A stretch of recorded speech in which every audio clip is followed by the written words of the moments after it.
On January 15, 1947, the city of Los Angeles awoke to a discovery so gruesome that it would forever change the course of American true crime history. A mother and her daughter, casually strolling down a quiet street in the Leimert Park neighborhood, stumbled upon something that no one could have imagined. At the edge of a vacant lot, just yards from a nearby road, lay the body of a woman. But this was no ordinary body. It was a scene of unimaginable horror.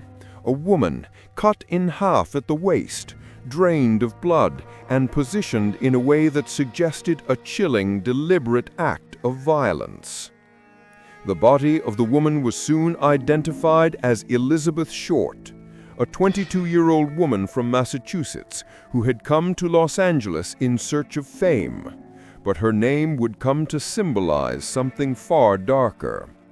The media quickly dubbed her the Black Dahlia, and the story of her brutal murder became one of the most notorious unsolved crimes in American history.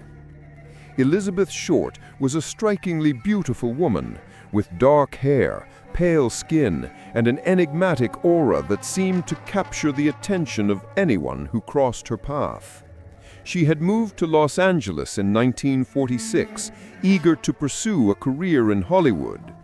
Though she had dreams of becoming an actress, she found herself working low-paying jobs and living in small apartments, struggling to make ends meet. Her striking beauty, however, was enough to catch the eye of many men, and she quickly became a familiar face in Hollywood's social circles. But as glamorous as her life may have seemed on the outside, Elizabeth was no stranger to personal tragedy. She had suffered the loss of her father at a young age, and her relationship with her family was strained. Elizabeth's life in Los Angeles was a roller coaster of highs and lows. There were periods when she seemed to be on the verge of breaking into the film industry, but each time she fell short. Nevertheless, her determination to succeed never wavered, and she continued to chase her dreams with relentless ambition. Her final days in Los Angeles were as mysterious as her death. She was last seen alive on January 9, 1947, at the Biltmore Hotel in downtown Los Angeles. Elizabeth had been socializing in the hotel lobby with some men, including a doctor, and seemed to be in high spirits, but she was never seen leaving the hotel, and for days no one knew her whereabouts. It wasn't until January 15th, 6 days later, that the horrific discovery was made. When police arrived at the scene, they were confronted with a vision that would haunt them forever. The body had been mutilated in a way that seemed almost surgical. The cuts were precise, as if the killer had knowledge of anatomy or medical procedures. The body was severed at the waist, with the lower half placed several feet away from the upper torso. The face was slashed into a grotesque smile, with the corners of her mouth carved upward into an eerie grin. There was no blood at the scene, and investigators quickly realized that the killer had gone to great lengths to clean up after the crime, leaving behind few clues. The brutality of the murder sent shockwaves through Los Angeles, and the media quickly latched on to the case. Newspapers reported on the discovery of the body, and the moniker Black Dahlia was coined. The name was a reference to Elizabeth's dark hair and the fact that she was often seen wearing black clothing, but it also evoked the mystery and intrigue of the case.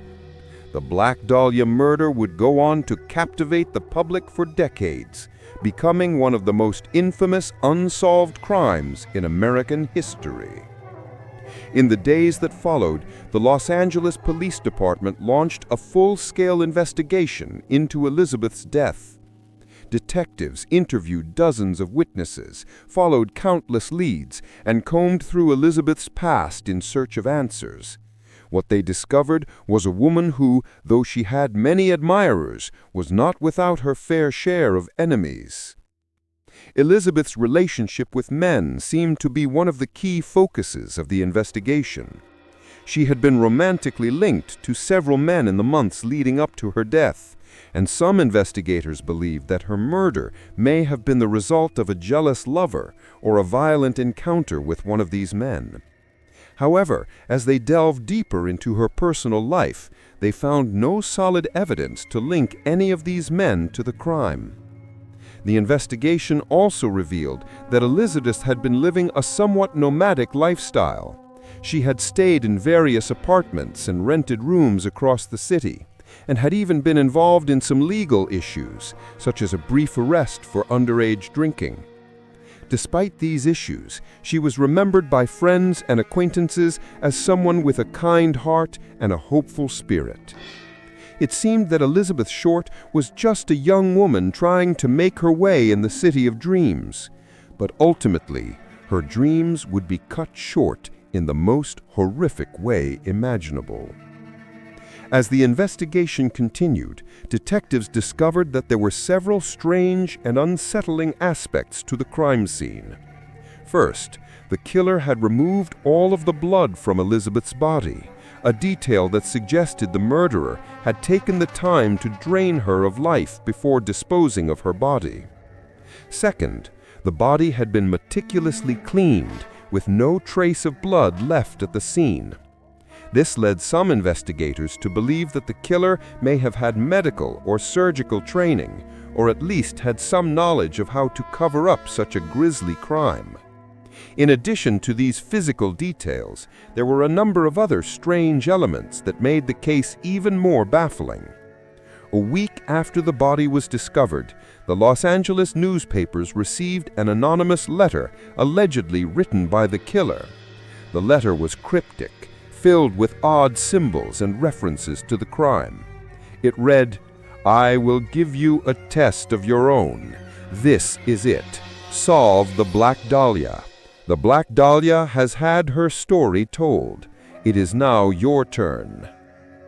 Though the letter seemed to indicate that the killer was taunting the police, it also suggested a level of intelligence and control that further confounded the investigation.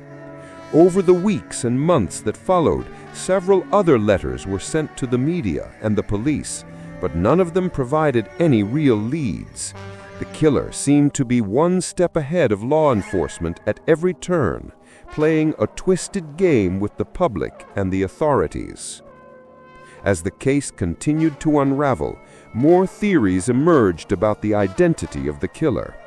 Some believed that the murderer was a doctor or someone with a deep understanding of human anatomy, while others thought that the crime was the work of a serial killer, someone who had committed similar murders in the past.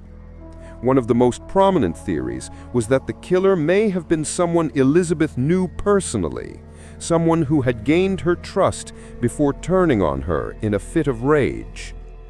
In the years following the murder, numerous suspects were put forward. Some of them were arrested, while others remained at large. But despite the best efforts of the LAPD, no one was ever charged with the crime.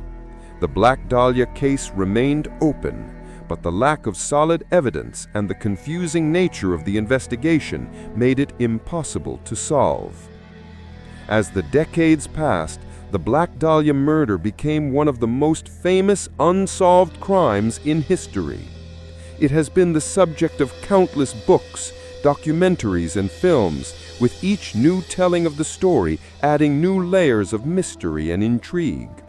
But even with all the media attention, the identity of Elizabeth Short's killer remains unknown. To this day, the Black Dahlia murder is a haunting reminder of the darkness that can lurk just beneath the surface of a seemingly glamorous world. Elizabeth Short's life was tragically cut short, and her death has left behind a legacy of unanswered questions. Was her killer someone close to her, someone who knew her intimately? Or was it the work of a stranger, someone who sought to make a name for themselves through an act of unimaginable cruelty? The Black Dahlia case may never be solved, but it remains a captivating and chilling story.